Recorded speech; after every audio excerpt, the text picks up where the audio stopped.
Давайте начнем, с чего начинается Новый год в Российской Федерации? С поздравления Владимира Владимировича Путина. В этом году оно было рекордно коротким за последние 4 года, кажется. 3 минуты 39 секунд. Я прав, Сергей? Вы меня вчера поправили, когда мы готовились к этому эфиру. Как вы считаете, почему кремлевские политтехнологи приняли решение поменьше утомлять, что ли, российское население своим президентом? Что за усталость от Путина? Кто готов начать? Если смешной ответ давать, то у них закончилась Виагра, потому что они попали под санкции, да, и поэтому Путин выдержал только 3 минуты 39 секунд. Вот, и даже им пришлось эту 10-минутку делать, которую поздравление президента, значит, 1,5 минуты до того и 5 минут еще каких-то там кремлевских и музычки добавить после того. Вот. Если немножко более серьезно, то у меня было ощущение, что он тяжело болен, потому что у него был совсем какой-то другой голос, и такой простуженный.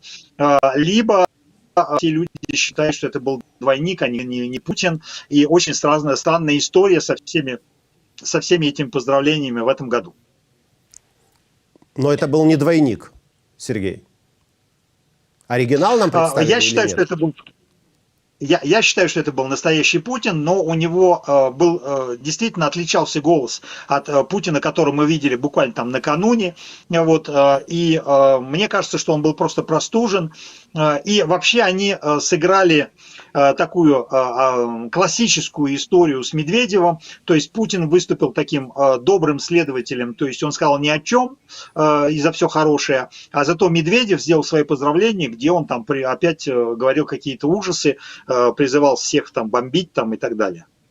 Мария, а как вам кажется, почему было это разделение на доброго и злого полицейского? И почему так мало смог продержаться Путин в обращении? Получается, у меня прямо противоположная точка зрения с Сергеем. Смотрите, с моей точки зрения, это отвлечение внимания на негодный дипфейк. То есть Путин крайне непопулярен сейчас, что бы ни попыталась преподносить его пропаганда, даже там, вот среди, казалось бы, проработанных заложников. Я говорю о том, что у меня на канале часто мы делаем обзоры ночные раз в неделю с Алексеем Лушниковым. Он еще, кроме того, делает...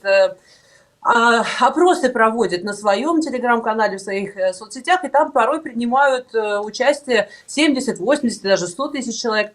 И вот, вы знаете, там он такие голосования устраивает, из которых можно сделать вывод, ну, хорошо, пускай это не совсем прям репрезентативная выборка, потому что согласна, что на канал к Алексею Лушникову приходят, в общем-то, люди определенных взглядов мировоззрения, то есть явно не ватная, а как раз наоборот оппозиционная публика, но тем не менее среди этих людей тоже можно прощупать настроение, и речь идет о том, что так непопулярен, как он теперь есть, так еще у него даже и не было. То есть ему, если согласно опросам Лушникова вообще менее процента или процент, за него бы еще голосовали, а остальные отдавали свои предпочтения разным людям, причем довольно неожиданно. Мне было интересно, какой будет результат в конце концов. Во второй тур вышел Алексей Навальный и Евгений Ройзман. И Евгений Ройзман набрал в 2 раза больше, чем Навальный, 60 с лишним процентов.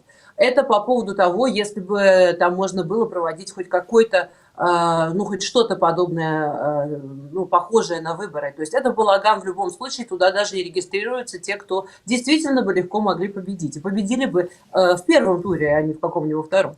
Потому что так непопулярен, как он теперь есть, настолько он вызывает уже отторжение, отрыжку. 5-й по счету срок. И это грозит, если он сможет себя сам переназначить, еще 12 годами, потому что он себе увеличил сроки вот на этих пеньках, когда они попирали Конституцию. И таким образом первые 6 лет, а потом теоретически еще и вторые. То есть это сейчас такой единственный возможный съезд с этой автострады в один туннель на кладбище. И там уже это, в общем, начинают кое-как понимать. Вопросы, ладно, хорошо, опросы, которые проводила, по-моему, Russian Field называется. Как вы себе представляете счастье? Там же Матвиенко еще говорила про счастье. Что такое для вас счастье, что это значит? 77% там ответили, счастье это если Путин сдохнет. То есть смерть Путина это счастье для 77%. Значит, в этой ситуации, когда мы говорим, кто там был на этом кадре, был ли он двойник или нет, я считаю, что там был реально дипфейк, и потому что у него прыгал зоб, наезжая периодически на рубашку. И, разумеется, технологи там понимали прекрасно, что он раздражает безумно, и будут обсуждать только именно это, и пересылать, чтобы сделать хоть сколько-нибудь вирусным, это, ну, чтобы хоть кто-то посмотрел. Для этого надо было создать настолько еще и корявый этот дипфейк. Про голос уже что тут говорить, там явно электронная обработка этого голоса. То есть это даже уже слышно не только там мне как вокалисту, но я думаю, что и большинству. Но кроме всего прочего, этот прыгающий зоб, который, если бы дипфейк делался хорошо, то бы это было сделано не так заметно. Но именно ради того, чтобы это было заметно, это сделано, чтобы хоть кто-то обсуждал его, вот этого крайне непопулярного, не просто, я сейчас не говорю о том, какой он людоед, упырь, это об этом знает весь мир, и это для цивилизованного мира явно уже не просто не тайна, а данность. Я говорю сейчас о его внутреннем, так сказать, пользователе. Вот там он потерял вообще все. Любую популярность, любые какие-то шансы, что вообще кто-то будет смотреть эту чушь. Он же врет одним одно, другим другое, третьим третье. А когда нужно собрать как бы всю эту аудиторию, ну сколько-нибудь, то тогда приходится делать крайне короткие дипфейки, потому что, сказав что-то одно в пользу какой-то одной целевой аудитории, тем самым вызывается автоматический гнев у всей остальной аудитории. Поэтому, с моей точки зрения, еще раз, это отвлечение внимания на негодный дипфейк, все с единственной целью, чтобы вызвать хотя бы об этом разговор.